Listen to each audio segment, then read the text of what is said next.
Hey everyone, today we'll go through the patch notes for May 20th. There are a couple things to go through, so let's go through the patch notes like we usually do.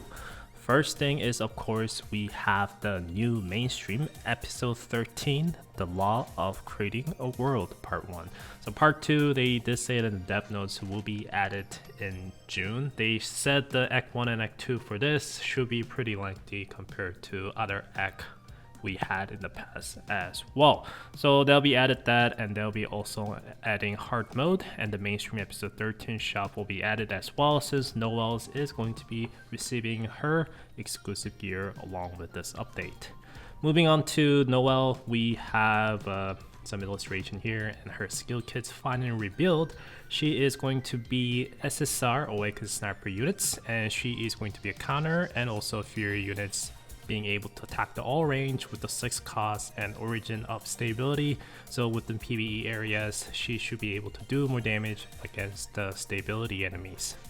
Next, we'll go over Noelle's skill kit. Starting with the basic skill, it will be dealing damage to a single target in front, and it will also prioritize attacking air units within the range with the 1 ballot hits. So pretty standard thing for AoE units like her. Next is her passive skill. She will grant stealth detections to all of her allies while she is out on the battlefield, which should be pretty good in PvP. Cast an enhanced attack that deals a single hit damage to enemies within the range for 5 seconds after casting special and ultimate skill. And this enhanced attack is applied up to 3 enemies, and it cannot inflict damage to enemy ships within the gauntlet. And as you level up her skill, she will be getting 20% more range damage, and also applies Surefire hit to her enhanced attack. So just looking at her passive skill, it seems like she is more of a glass cannon type of character. She doesn't seem to have any survivability aspects. So the key aspect is how much range she really has, and also how much damage she can do with her overall stats, I guess. Moving on to her special skill, she'll be doing AoE damage to the targets and deals additional damage, which will be also knocking them into the airborne. Special skill prioritizes attacking strikers within the range, and it will always crit as well. And as you level up her special skill, she'll be doing more damage with it, and also causes hit stun to the targets who have immunity to hit stun from special or lower skills. So many striker units should be kind of bouncing around quite a bit as well, with some defender as well.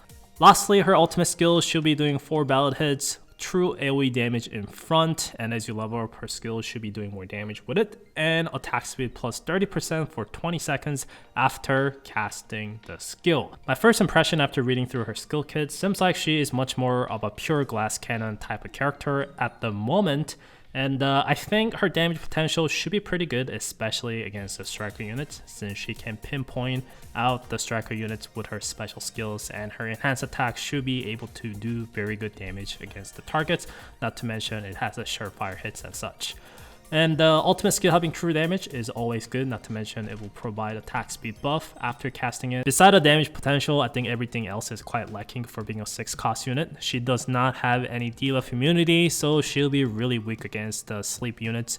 So that's one downside. She does not have any survivability mechanics either, so she'll be instantly going to be getting melted by something like Awaken Noelle. I'm not sure what her stat is going to be like. Maybe her stat is going to be incredible to help you negate damage from those sorts of attack, but I don't think it will be. And not to mention that she does not have any knockback immunity or hit stun res, stuff like that, so she'll be very much bouncing around the map by ship skills or other skills to pull the units and such. So after the maintenance, we'll pull her and test her out, but I think it's going to be very hard to be better than Curians or Lozaria at the moment with the current skill kits. Damage potential will probably be better for sure, but other than that, I think there's too many downside and too risky to be used for 6 cost units. It needs a lot of caretaker, and I think that's a very hard call at the moment, but we'll see. Maybe her damage will be just that good, and her stat might be really amazing to back it up. And here's her illustrations, and her ultimate skill cutting definitely shows us that she is the same Noelle that's cute and cheerful, and we all love her, and she seems to be still the same Noelle that we know. So I'm pretty glad for that aspect, even though I feel like that's kind of like a spoiler for the story. But I'm glad her characteristics seems to be not changed that much after becoming awakening units. Moving on to her exclusive gear, it seems like very cute design overall, especially her last piece of accessory. And the latent ability is going to be basic skill damage all across. The basic stats with her gear is going to be attack, HP, as well as a hit with her accessory slots. I think they should change this to evasion personally, because I think that will be more efficient for PvP usage.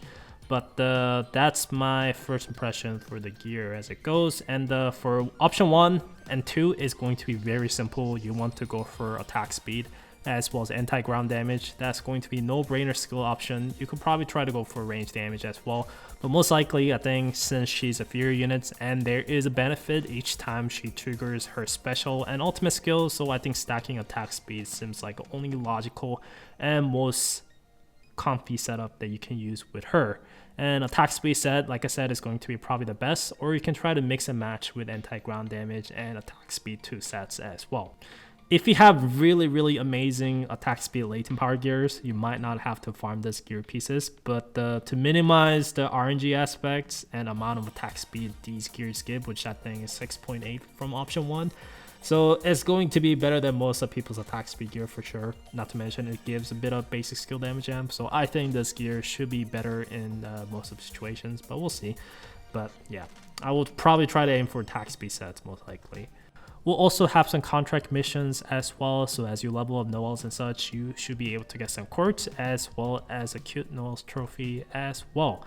And other usual stuff, raid will be rotating to inhabitor seasons, and the challenge stage will be rotating with the Horizon Finance and the self-stream resource drop bonus for Ellis Emergency self-stream event. Banner-wise, we are going to be having Noelle as a new Awakening units, then we are also going to be having Swan and Awaken Yusion as a rerun, along with the Luna as well as a Ella and Revenant as well as a Sky Rayfield. So that is it for the patch notes for this week, and can't wait to check out Noelle as well as a new mainstream. Really excited to see where the story will be headed after this mainstream story for sure. But anyways, thanks for watching as always. I will see you guys next time with more videos.